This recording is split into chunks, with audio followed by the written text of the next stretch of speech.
एक समय की बात है। एक घने जंगल में एक लंगड़ी सी जादूगरनी रहा करती थी। वह अपने जादू से लोगों को मारती और बड़ा ही खुश रहा करती अपने जीवन में। एक दिन की बात है, वो नदी के किनारे बैठकर मछलियां पकड़ रही थी।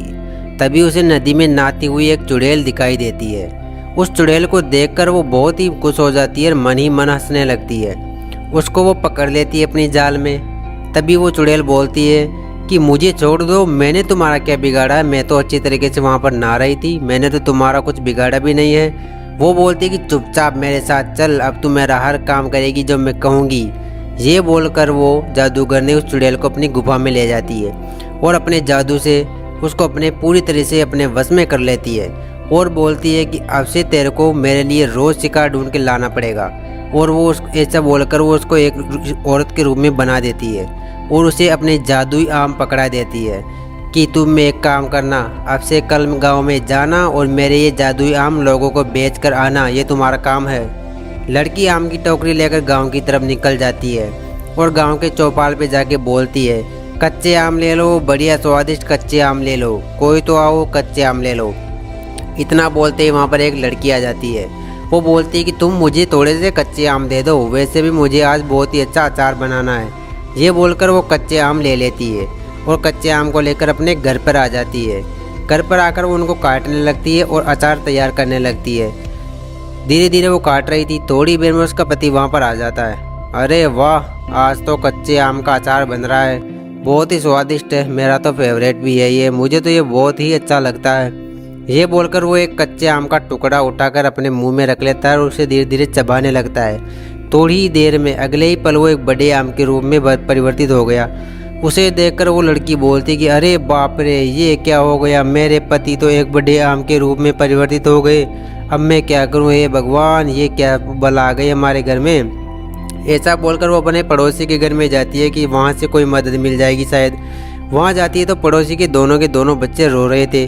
वो पूछी कि बच्चों आप क्यों रो रहे हो, क्या बात हो गई। तब बच्चे बोलते हैं कि मेरी मम्मी ने अभी थोड़ी देर पहले एक औरत से कच्चे आम ले लिए थे और जब वो कच्चे आम खाई तो वो दोनों के दोनों कच्चे आम बन गए, परिवर्तित हो गए उनके अंदर। ये सुनकर वो लड़की बोलती है कि हे भगवान, ये क्या अन्याय हो गया, ये मेरे साथ हो रहा है, पूरे गांव में फैल गया, ये क्या बात हो गई भगवान। वो 3-4 घरों में और में जाती है।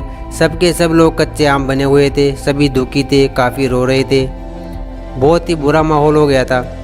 तभी वो लड़की अपने सहेली के पास जाती है और बोलती है कि ये ज़रूर उस लड़की का ही काम है जिससे अपन ने कच्चे आम लिए हैं। अपने को वहाँ पर उस जादूगरनी को बुलाना पड़ेगा जो कि लंगड़ी है, वो ही अपने ही मदद कर सकती है।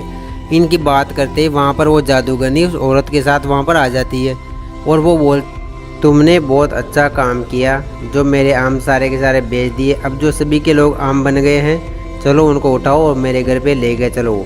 उनकी ये सभी बातें सुनकर वो सभी लड़कियां बोल रही थी कि अच्छा, ये काम इस चुड़ैल का है, इन दोनों ने मिलकर किया है, तुम टेंशन मत लो, मेरी एक सहेली है जो कि रानी परी है, मैं उसको फ़ोन करके बुलाती हूँ, वो ज़रूर आएगी और अपनी मदद करेगी और इस चुड़ैल और जादूगरनी को ज़रूर सबक सिखा देगी। इतना बोलते वो लड़की अपनी सहेली को फ़ोन मिलाती है। कुछ ही देर में वहाँ पर उसकी सहेली प्रकट हो जाती है और वो उसको सारी बात बता देती है कि देखो, ये चुड़ैल और ये जादूगरनी मिलकर हमारे गांव वालों को आम बेचती है और वो आम खाते ही तुरंत बड़े बड़े आम बन जाते हैं। तुम कृपा करके मेरी मदद करो और इनका खुलासा करो, इन दोनों का सत्यानाश कर दो।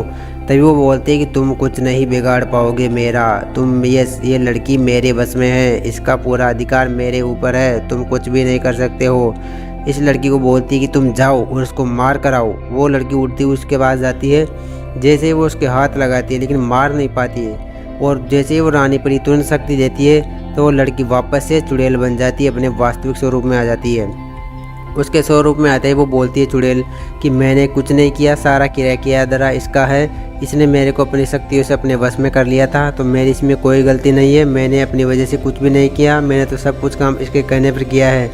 तो ये जादूगरनी काफ़ी घबरा जाती है कि अब तो मेरे पास बचने का कोई रास्ता नहीं है। तुरंत इसके बोलते ही जादूगरनी उसके बीच में लड़ाई हो जाती है बहुत भयंकर, और लड़ाई होते ही वो मर जाती है जादूगरनी और सभी के सभी गांव वाले बहुत खुश हो जाते हैं कि चलो कोई बात नहीं, अंत भला तो सब भला।